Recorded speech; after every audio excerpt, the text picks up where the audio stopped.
Bonjour et bienvenue sur notre chaîne.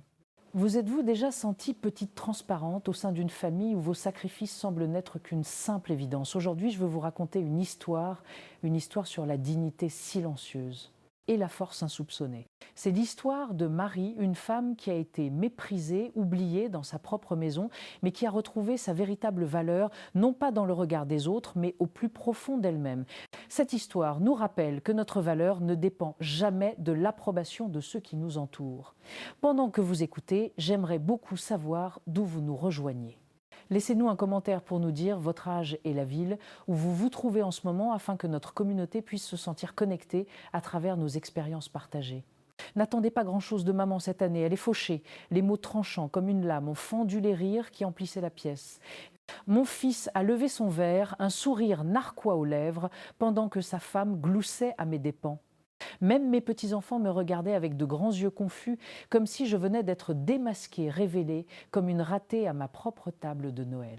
Ce qu'ils ignoraient, c'est que l'homme discret, assis au bout de la table, celui qu'ils avaient à peine remarqué, n'était pas un simple invité. Il était le directeur de ma banque et il était venu avec des papiers qui allaient transformer leur rire en un silence de plomb. Je m'appelle Marie Leclerc. J'ai 72 ans veuve depuis plus de 10 ans, mère de 2 enfants et grand-mère de 4. J'ai passé la majeure partie de ma vie comme bibliothécaire dans une école de village en Provence à joindre les deux bouts et à enseigner aux enfants la valeur des mots. Pendant ce temps, mon défunt mari Robert bâtissait de ses propres mains sa petite entreprise de maçonnerie. Notre vie n'avait rien de glamour, mais nous avions construit quelque chose de solide, de digne et sans dette. Du moins, je pensais que la dignité avait encore un sens dans ma famille. Le dîner de Noël cette année-là se tenait comme toujours dans ma maison. Cette vieille maison en pierre que Robert et moi avions achetée il y a 50 ans, celle que je m'efforce de garder impeccable, même si mes genoux protestent à chaque marche d'escalier.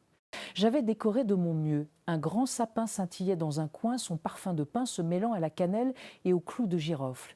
J'avais cuisiné des tartes, fait rôtir une dinde polie, l'argenterie. C'était important pour moi, même si les autres ne le remarquaient jamais. La famille est arrivée dans un tourbillon de bruit.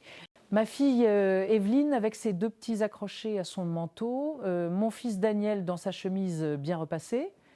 Sa femme Sophie traînait derrière avec une bouteille de vin qu'elle avait manifestement achetée à la supérette du coin. Ils ont souri, se sont embrassés, ont pris place, remplissant l'air de leur conversation. Un instant, j'ai presque cru que les choses étaient encore comme avant. Avant la distance, avant l'argent, avant que ce mur invisible ne se dresse entre nous. Le dîner s'était tiré entre les rires et le cliquetis des couverts. Les petits-enfants chuchotaient et rigolaient, piquant des petits pains supplémentaires quand ils pensaient que je ne regardais pas. Je faisais passer, les plats remplissaient les verres, essayant de graver dans ma mémoire cette image de famille réunie, mais sous la surface, il y avait ce malaise persistant. La façon dont Daniel m'adressait à peine un regard, la façon dont le sourire de Sophie devenait plus acéré chaque fois que l'argent était mentionné. Et puis c'est arrivé. Daniel s'est adossé à sa chaise, sa fourchette tapotant contre son assiette. Il a levé son verre comme pour porter un toast et pendant une seconde, j'ai senti une lueur de fierté.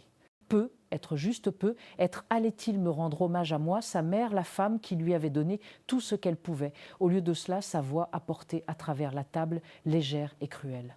N'attendez pas grand-chose de maman cette année tout le monde. Elle est fauchée, pas de cadeau de sa part. Les mots ont atterri comme des pierres dans ma poitrine.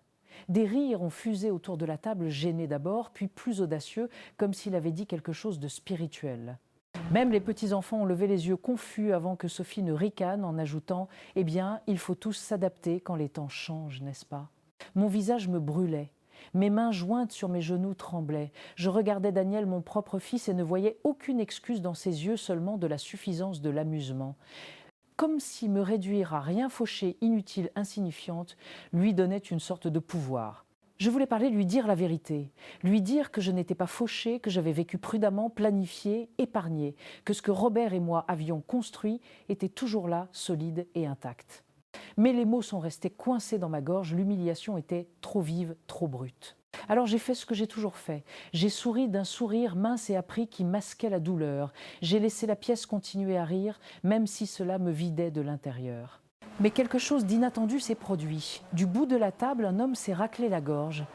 C'était un invité discret ce soir-là, invité sous un prétexte que Daniel n'avait même pas remis en question. Il a posé son verre, a plié sa serviette et s'est levé. Sa voix était posée professionnelle mais empreinte d'une autorité indéniable. Une correction si vous le permettez, il a dit les yeux fixés sur moi. Madame Leclerc, puis-je avoir un mot avec vous? Le silence est tombé sur la pièce. Les fourchettes se sont figées en l'air. Le sourire suffisant de mon fils a vacillé, car l'homme qui parlait n'était pas un parent, il n'était pas un voisin, il était Monsieur Durand, le directeur de la banque locale. Et la façon dont il a prononcé mon nom portait le poids de vérité que mon fils ignorait totalement, des vérités qui étaient sur le point d'éclater. Quand j'étais petite, ma mère disait souvent « Les enfants sont comme des graines, tu mets le meilleur de toi-même dans la terre, mais tu ne décides pas de ce qui pousse. » Je n'avais jamais compris ce qu'elle voulait dire avant ce moment. Daniel était ma graine, mon premier-né, et pendant tant d'années, j'ai cru qu'il deviendrait un homme dont son père et moi pourrions être fiers. Robert et moi étions des gens ordinaires. Nous n'avions pas hérité de fortune. Nous avons construit nos vies brique par brique, euro par euro. Robert a travaillé de ses mains jusqu'à ce que ses callosités deviennent dures comme de la pierre. Je travaillais à la bibliothèque de l'école cataloguant des livres, lisant des histoires à des enfants agités, leur rappelant que le savoir valait plus que tout ce que l'argent pouvait acheter. Notre maison, celle qui accueillait les dîners de Noël année après année, a été achetée grâce aux longues soirées où Robert acceptait des petits chantiers supplémentaires et où je cousais des vêtements jusque tard dans la nuit. Nous ne prenions pas de vacances. Nous n'achetions pas de voitures neuves. Tout ce que nous avions était investi dans cette maison, nos enfants et leur avenir. Et pour Daniel, nous avons donné plus que ce que nous possédions. Il était brillant, ambitieux et toujours avide de plus. Nous avons raclé nos économies pour l'envoyer dans une bonne université. Je me souviens d'avoir posté les chèques pour ses frais de scolarité, retenant mon souffle jusqu'à ce que la banque confirme qu'ils avaient été encaissés. Robert a même vendu l'une de ses camionnettes de travail pour couvrir le dernier semestre de Daniel. Nous nous disions que cela en valait la peine, il aurait des opportunités que nous n'avions jamais eues. Au début, cela semblait porter ses fruits. Il a obtenu son diplôme, a décroché un bon emploi dans la finance, a épousé Sophie, une femme qui se comportait comme si le monde lui devait une scène. J'ai essayé de l'accueillir, de l'aimer comme une fille, mais Sophie avait une façon de pincer les lèvres en regardant ma modeste maison, comme si chaque meuble était indigne d'elle. Au fil des ans, j'ai remarqué que Daniel changeait aussi. Il a cessé de m'apporter des fleurs pour la fête des mères. Il a cessé de demander comment je me débrouillais seule après la mort de Robert. Quand j'appelais, il était toujours trop occupé et quand on parlait d'argent, je voyais cette lueur dans ses yeux de l'agacement, comme si mes économies prudentes et ma vie modeste lui faisaient honte. La première pique est venue des années avant ce dîner de Noël. Daniel et Sophie étaient passés un après-midi d'été, leur SUV se garant dans l'allée comme une publicité sur papier glacé. Sophie avait regardé mon jardin et dit avec un sourire trop acéré pour être gentil « Maman, tu ne penses pas qu'il est temps de vendre pour plus petit? Je veux dire, cette maison, c'est beaucoup pour toi. On pourrait t'aider à gérer les choses, tu serais plus à l'aise dans un appartement. » Je savais ce qu'elle voulait dire. Elle voulait la maison, ma maison, celle que les mains de Robert avaient transformée en foyer. J'avais ri pour ne pas y prêter attention, mais ces mots étaient restés en moi un avertissement que je ne voulais pas admettre. Et Daniel ne m'avait même pas défendu. Il avait simplement haussé les épaules en disant « Elle a raison, maman, ce n'est plus pratique pour toi. » C'est à ce moment-là que j'ai réalisé que mon fils ne me protégeait plus. Il tournait autour de moi comme un vautour, attendant le moment où je serais trop faible pour me battre. Mais rien n'était comparable à ce qu'il a dit après le dîner de Noël cette année-là. Quand la vaisselle a été débarrassée et que les invités ont commencé à partir, j'ai pris Daniel à part dans le couloir. Ma voix était calme, mais j'entendais la tension qui la parcourait. « Daniel, dis-je doucement, ce que tu as dit à table était cruel. Tu te rends compte de ce que ça donnait devant tes enfants, devant tout le monde ?» Il m'a regardé avec ce même sourire dédaigneux que j'avais vu toute la soirée. « Maman, c'était juste une blague. » Tout le monde a ri. Ne prends pas tout si au sérieux. Je secouai la tête. Ce n'était pas une blague pour moi. Son sourire s'est mué en impatience. « Écoute, maman, soyons honnêtes, tu n'as pas grand-chose. Tu vis d'une petite retraite et de ce que papa t'a laissé. Ce n'est pas comme si tu pouvais suivre le rythme. Les gens le voient, je l'ai juste dit à voix haute. » Ces mots m'ont blessé plus profondément qu'il ne l'imaginait. Je le fixais mon propre enfant et pour la première fois, je ne voyais pas un garçon que j'avais élevé, mais un homme qui s'était convaincu que j'étais jetable. Il m'a tapoté l'épaule comme si c'était moi qui étais déraisonnable. « Ne t'en fais pas, Sophie et moi nous occuperons des choses le moment venu. Contente-toi de profiter de ce qu'il te reste. » Ce qu'il me reste, j'avais envie de pleurer, mais à la place j'ai hoché la tête parce que c'est ce que font les mères. Mais à l'intérieur, quelque chose a changé. Pour la première fois, je me suis demandé si Robert n'avait pas eu raison. Avant de mourir, il m'avait fait promettre de protéger notre héritage, non pas des étrangers, mais des personnes mêmes pour qui nous pensions le construire. Cette nuit-là, allongée, éveillée dans ma maison silencieuse, les mots de Daniel résonnaient en boucle, fauché, jetable, ce qu'il te reste. Je pensais au directeur de la banque assis à ma table, ses yeux brillants d'une connaissance que Daniel n'avait pas. Je pensais au dossier rangé dans mon bureau des papiers que Robert et moi avions autrefois épluchés avec une détermination tranquille. Et j'ai réalisé que Daniel pensait connaître ma valeur, mais il n'en connaissait pas la moitié. Le cliquetis de l'argenterie s'était à peine estompé quand M. Durand s'est levé de sa chaise. Au début, personne ne semblait comprendre pourquoi il était là. Il ne faisait pas partie de la famille, bien qu'il ait été présenté poliment au début de la soirée. Daniel l'avait à peine remarqué, supposant, je pense, qu'il était un ami discret que j'avais invité pour remplir un siège. Mais la façon dont la pièce s'est tue quand il s'est raclé la gorge m'a indiqué que tout le monde sentait soudain qu'il y avait plus. « Madame Leclerc », dit-il, la voix posée et formelle. Je crois que le moment est bien choisi. Mon cœur a eu un soubresaut douloureux. Je n'avais pas prévu que les choses se dérouleraient ainsi en plein dîner de Noël. Non, c'est clé. J'avais demandé à M. Durand des semaines plus tôt de passer avec des documents. Il était censé me retrouver dans le bureau après le dîner, mais le destin a son propre calendrier, n'est-ce pas? Et parfois il révèle la vérité au moment même où les mensonges sont prononcés. Daniel arrive mal à l'aise. « Attendez une seconde, vous êtes ici pour affaire à la table de ma mère. » Monsieur Durand a ajusté ses lunettes, toujours aussi calme. « Pas des affaires, monsieur Leclerc, une clarification. » Ses yeux ont balayé la table, s'attardant sur les visages qui le fixaient maintenant, comme s'il avait sorti un programme de théâtre et ouvert le rideau. Je n'ai pas pu m'empêcher d'entendre votre commentaire selon lequel votre mère est fauchée. Il laissa le mot flotter dans l'air lourd et l'est avant de tourner à nouveau son regard vers Daniel.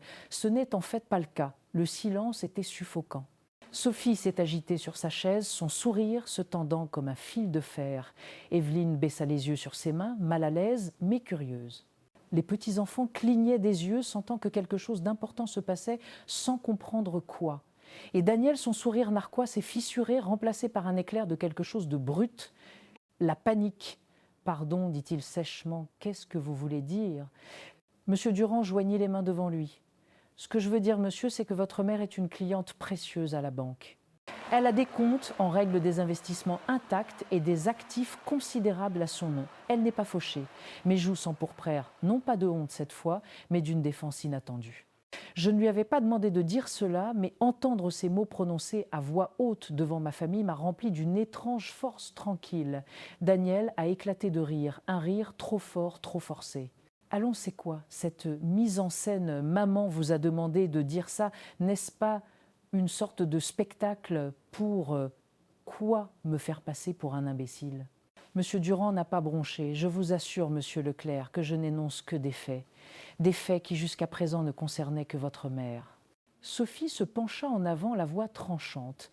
Alors pourquoi en parler maintenant? C'est extrêmement déplacé. J'ai levé une main pour la faire taire. Ma voix était stable. Parce que les mensonges n'ont pas leur place à ma table, Sophie. Surtout pas quand ils me concernent. Le visage de Daniel s'est assombri. Il m'a regardé comme si je l'avais trahi alors que tout ce que j'avais fait était de rester assise à encaisser sa cruauté.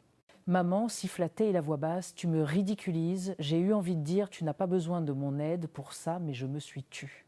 À la place, j'ai simplement croisé son regard et je l'ai laissé voir la blessure que ces mots avaient creusée en moi. Autour de la table, l'atmosphère a changé.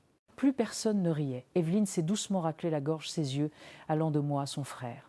L'un des petits-enfants a murmuré « Mamie n'est pas fauchée », comme si l'idée était trop étrange pour être crue. Monsieur Durand a délicatement posé un dossier sur la table, le genre de dossier qui claque avec autorité quand on l'ouvre. « Ceux-ci, dit-il doucement, sont les documents que votre mère m'a demandé d'apporter. Une preuve de propriété, une preuve de stabilité, une preuve qu'elle est loin d'être sans ressources. Le dossier est resté là, non ouvert, un poids plus lourd que ne l'avait été la dinde rôtie. Daniel le fixait comme si il allait exploser. Sophie lui a posé une main sur le bras, murmurant quelque chose de bas et d'urgent. Mais Daniel l'a repoussé son orgueil, piqué au vif, sa colère montant. « Tu n'avais pas besoin de faire ça, maman, dit-il entre ses dents serrées. Tu n'avais pas besoin d'étaler tes finances devant tout le monde. C'est embarrassant. » Je penchai la tête, l'étudiant, embarrassant ou contrariant. Sa mâchoire s'est crispée et pour la première fois, il ressemblait moins au fils que j'avais élevé qu'à un étranger. Un homme dont la cupidité avait été trop longtemps nourrie, qui ne supportait pas de voir l'image qu'il s'était faite de moi être corrigée. Le dîner s'est terminé dans un brouillard de sourires crispés et de parts de tarte inachevées. Les invités sont partis au compte-gouttes, murmurant des au revoir, bien que leurs yeux brillaient de curiosité. Evelyne s'est attardée, me serrant fort dans ses bras avant de partir, son silence porteur de plus de poids que les mots. Quand la porte s'est finalement refermée et que la maison est redevenue silencieuse, Daniel est resté les yeux flamboyants. « À quoi tu joues, maman ?» invitèrent ton banquier à dîner pour te vanter. Tu sais à quel point c'était humiliant pour moi. Humiliant. Pas cruel, pas injuste, pas blessant pour sa mère, seulement humiliant pour lui. Cette nuit-là, quand il est parti en trombe avec Sophie, sifflant derrière lui, je me suis assise seule dans mon fauteuil et j'ai réalisé quelque chose. Daniel n'était pas embarrassé parce qu'on m'avait accusé d'être fauchée. Il était embarrassé parce qu'à cet instant, son emprise sur mon histoire, sur mes finances, sur sa supposition de ma faiblesse s'était fissurée. Et les fissures, je le savais, ont tendance à s'agrandir. Le matin après le dîner de Noël, la maison semblait plus froide que d'habitude, pas seulement à cause du gel de décembre sur les fenêtres, mais à cause de l'écho des mots de Daniel qui flottaient encore entre les murs. Fauché jetable. Des mots destinés à me réduire, à me dépouiller de ma dignité, mais je n'étais pas réduite, plus maintenant. Pendant des années, Robert avait insisté pour que nous nous préparions aux tempêtes que nous ne pouvions pas prévoir. C'était un homme qui croyait aux serrures sur chaque porte, aux extincteurs dans chaque pièce et aux registres méticuleux dans chaque tiroir. Quand on lui a diagnostiqué un cancer, son inquiétude n'était pas pour lui-même, mais pour moi. Marie avait-il murmuré un soir, sa main fragile mais ferme dans la mienne. Ne laisse jamais personne t'acculer, surtout pas la famille. Promets-moi que tu garderas les titres de propriété à ton nom. Promets-moi que tu garderas les comptes là où seul toi peux y toucher. Ne leur donne pas le pouvoir de te faire du mal. J'ai promis et j'ai tenu cette promesse. C'est pourquoi, quand Daniel s'est moqué de ma prétendue pauvreté, je ne me suis pas effondrée. Parce que je connaissais la vérité. La planification minutieuse de Robert et la mienne signifiait que la maison que nous avions construite, les économies que nous avions amassées, les investissements qui avaient tranquillement fructifié au fil des décennies, tout était encore à mon nom, en sécurité, en attente. La semaine avant Noël, j'avais déjà rencontré M. Durand à la banque. Nous avions passé des heures à examiner les documents, à vérifier les soldes, à mettre à jour les désignations de bénéficiaires.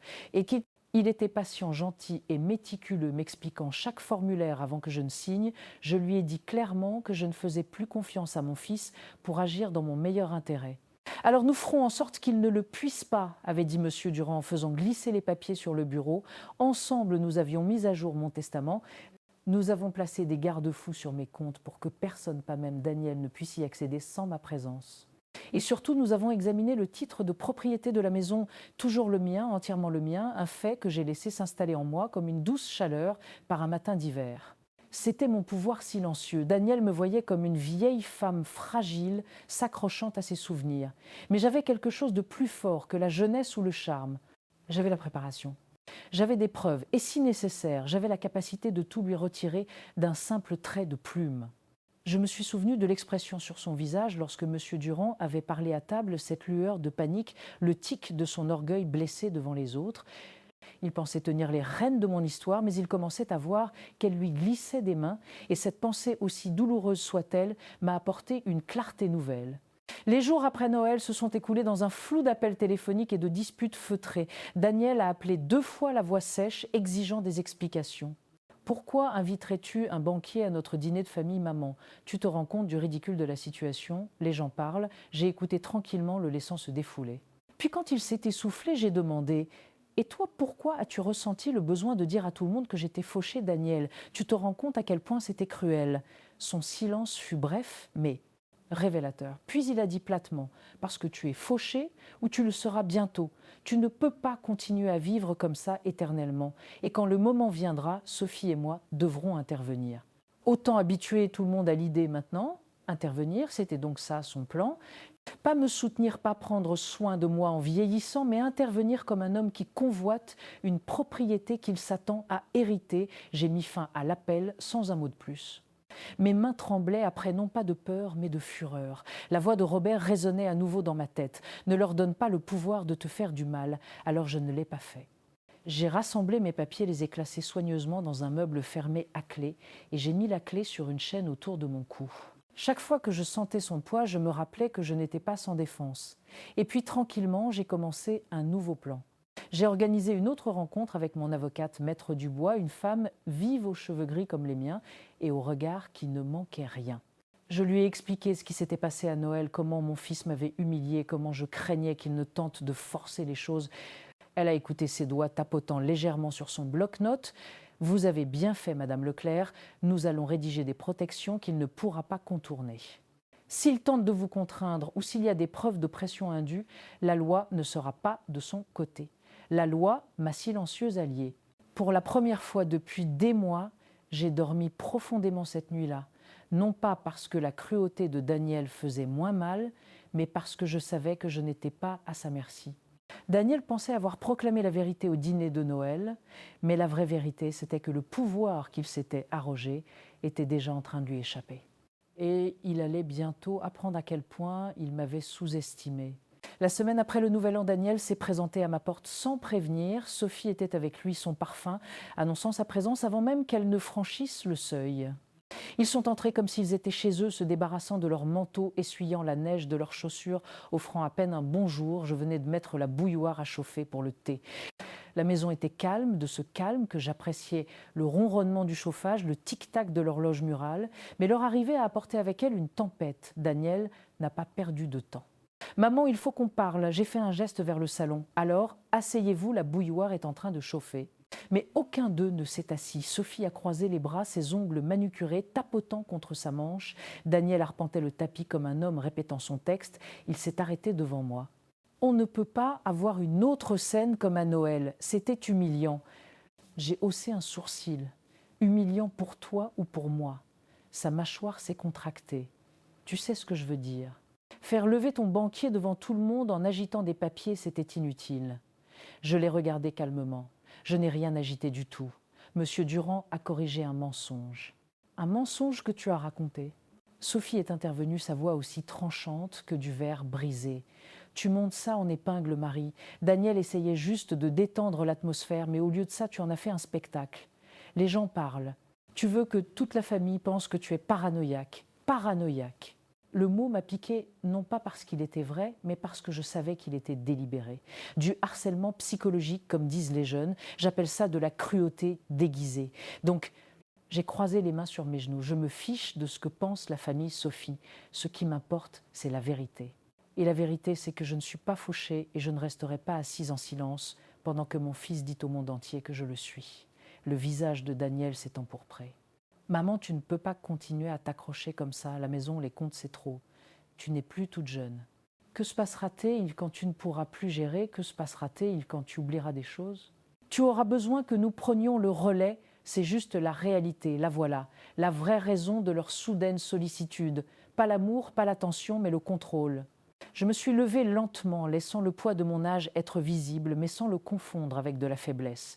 J'ai 72 ans, Daniel, je ne suis pas sénile. Je me suis toujours très bien débrouillée.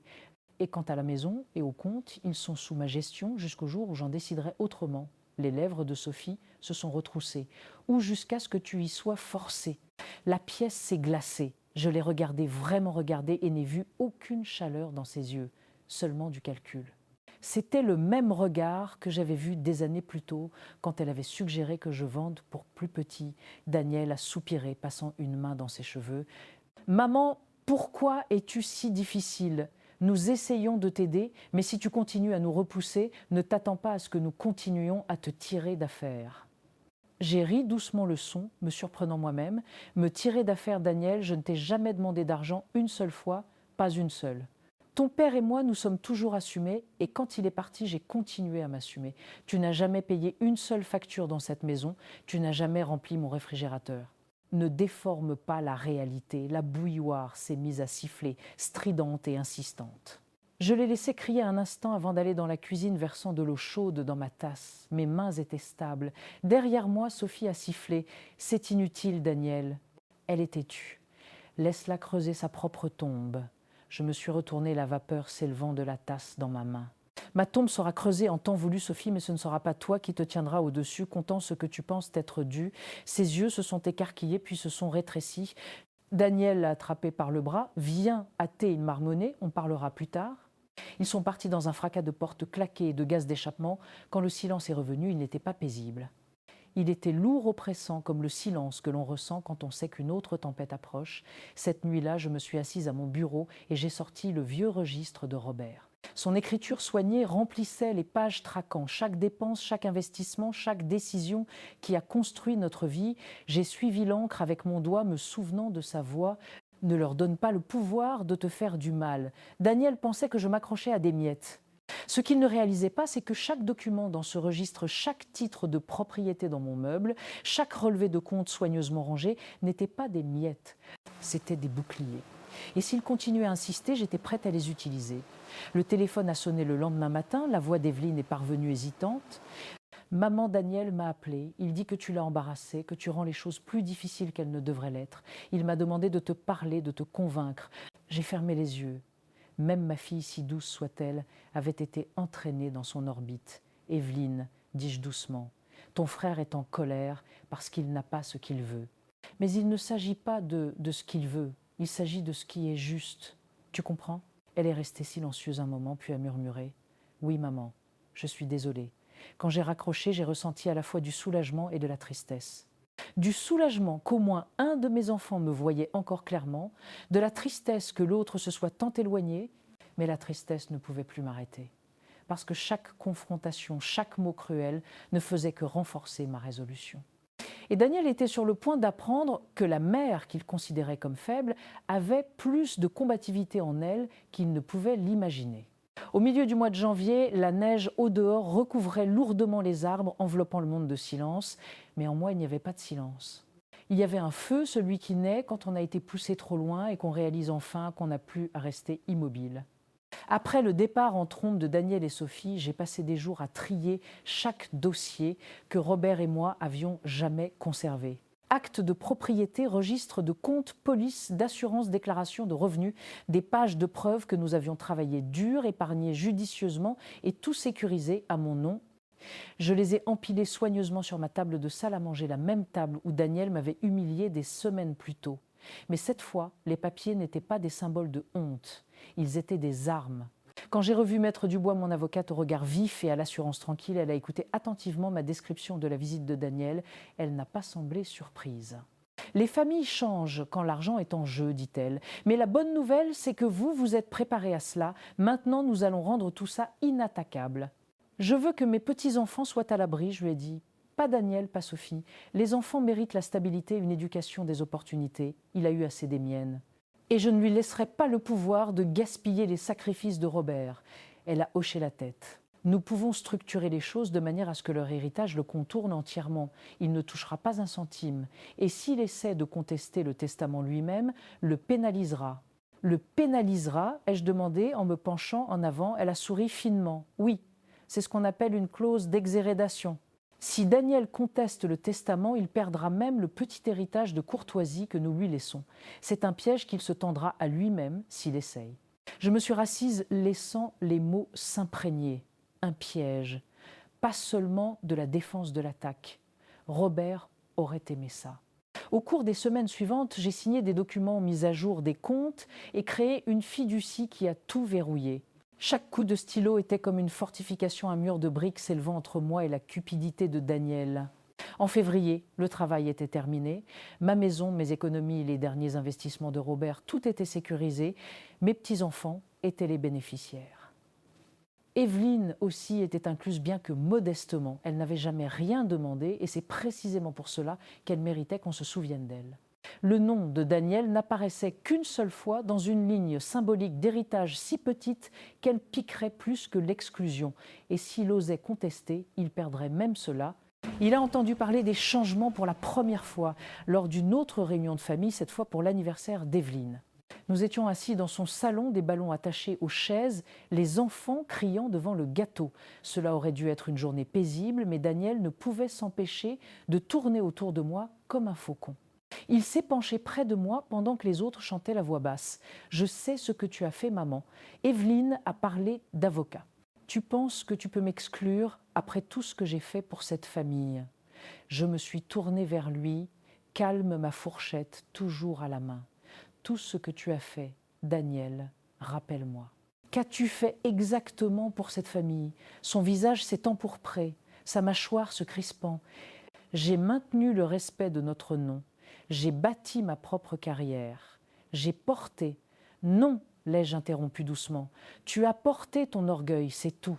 Et si tu veux du respect, tu devras le mériter. Sophie est apparue à ses côtés, la voix tranchante. C'est ridicule, tu es une vieille femme qui joue avec des papiers. Daniel est ton fils. Il mérite tout ce que tu as. C'est comme ça que ça marche une famille. Je l'ai regardé fixement. Une famille fonctionne sur l'amour, Sophie, sur le sacrifice, sur la loyauté.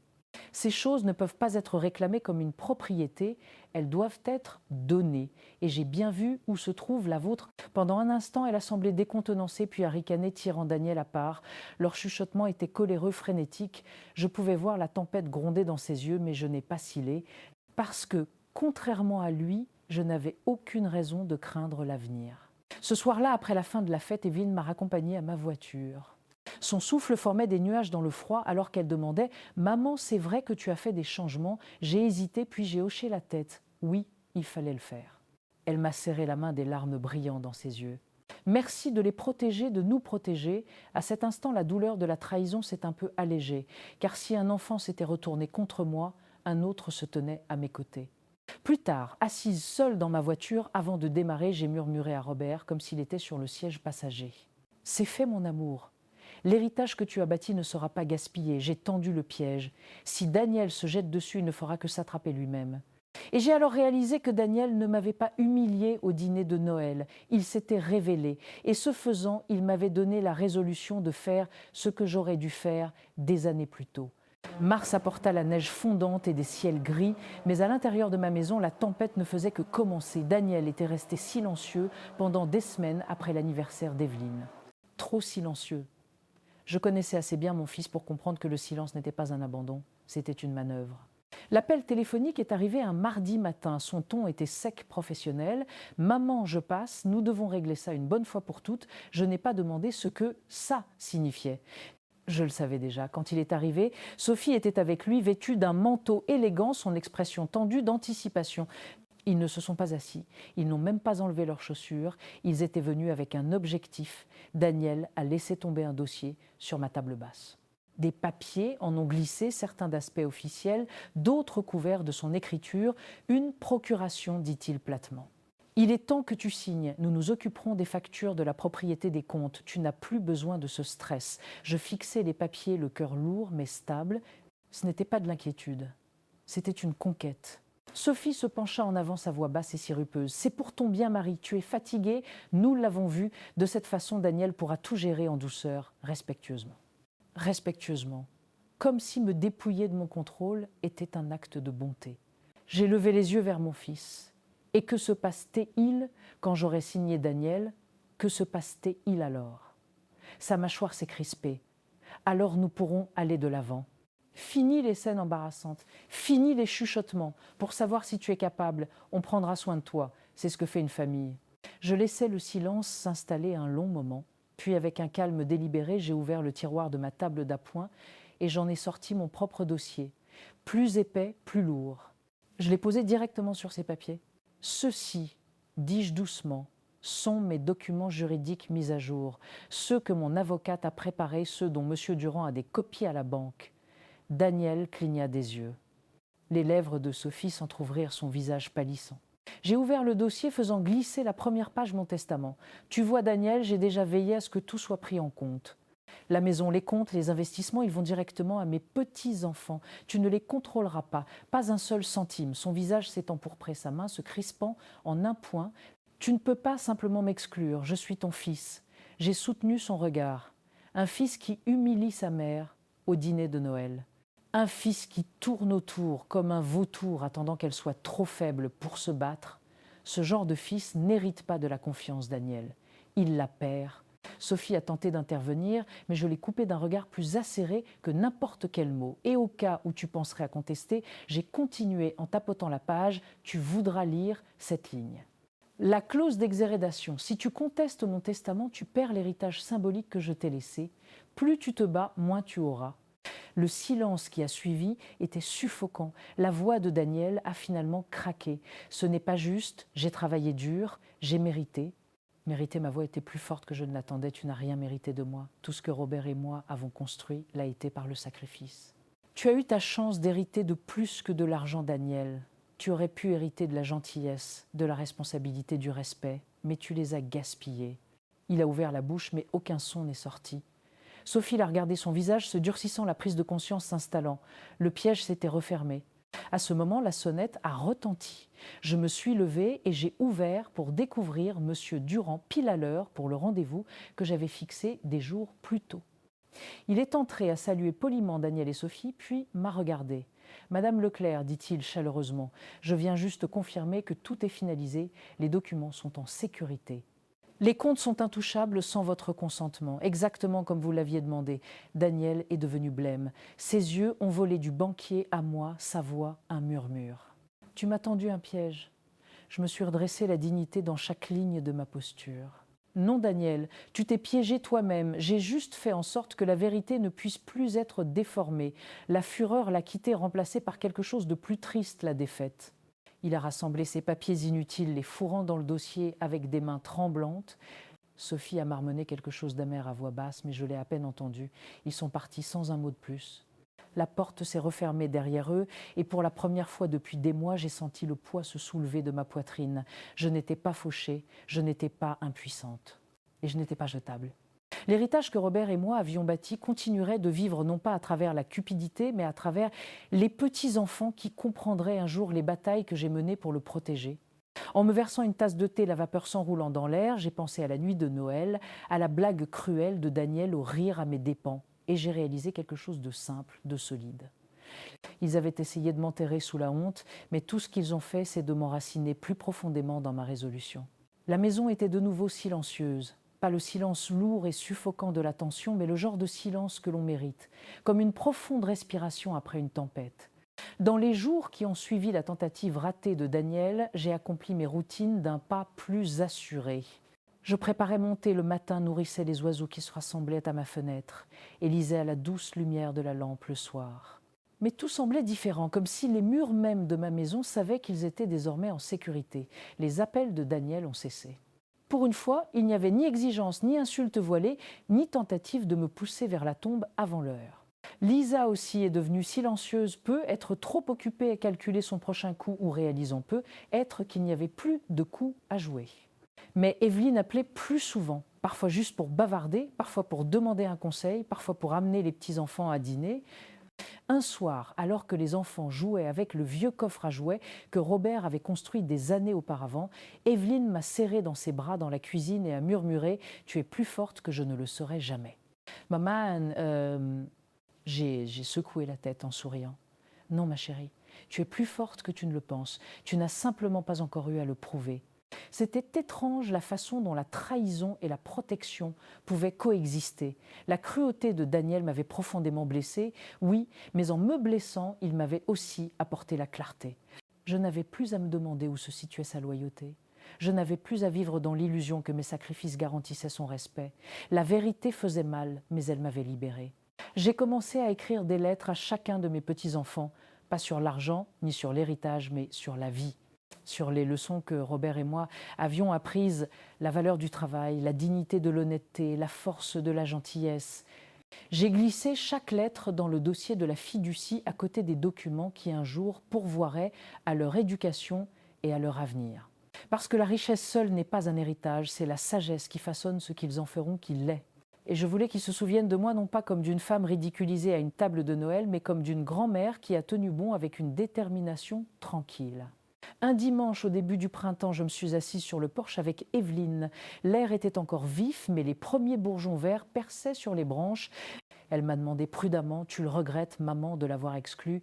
J'ai pris une longue inspiration regardant les enfants se poursuivre dans le jardin, les enfants de Daniel, mes petits-enfants. Je regrette que nous en soyons arrivés là, ai-je admis. Aucune mère ne rêve de devoir se protéger de son propre fils. Mais je ne regrette pas le choix car je devais protéger plus que moi-même. Je devais les protéger, eux. Si Daniel avait eu ce qu'il voulait, tout aurait été gaspillé. La maison, les économies, la stabilité.